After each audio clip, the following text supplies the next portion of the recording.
ज्यावेळी भूमिपूजनाला आलो होतो त्यावेळी गवई साहेब सर्वोच्च न्यायालयाचे न्यायमूर्ती होते आणि मी उपमुख्यमंत्री होतो।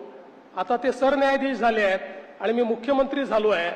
त्यामुळे अर्थात मी आणि शिंदे साहेब आलटून पालटून असतो, त्याच्यामुळे असं काही आमच्यात नवल नाही आहे।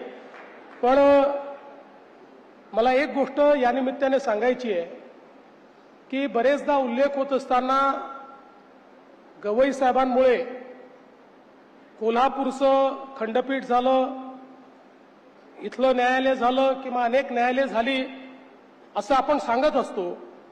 पण खरं तर हा संपूर्ण न्यायालयीन इन्फ्रास्ट्रक्चरचा जो प्रवास आहे हा या ठिकाणी गवई साहेबांच्या नेतृत्वात आणि त्यांच्या सल्ल्याने 2014 पासून सुरू झालाय।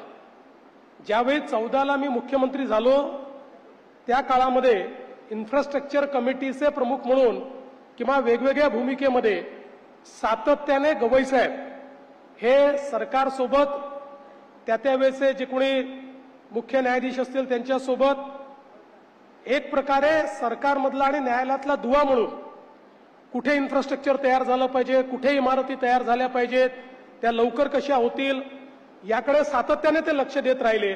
सर्वोच्च न्यायालयात गेल्यावरही त्यांनी ते लक्ष सुरूच ठेवलं आणि अर्थातच सरन्यायाधीश झाल्यानंतरही महाराष्ट्रातल्या न्यायालयीन इन्फ्रास्ट्रक्चरकडे सातत्याने त्यांचं लक्ष राहिलं।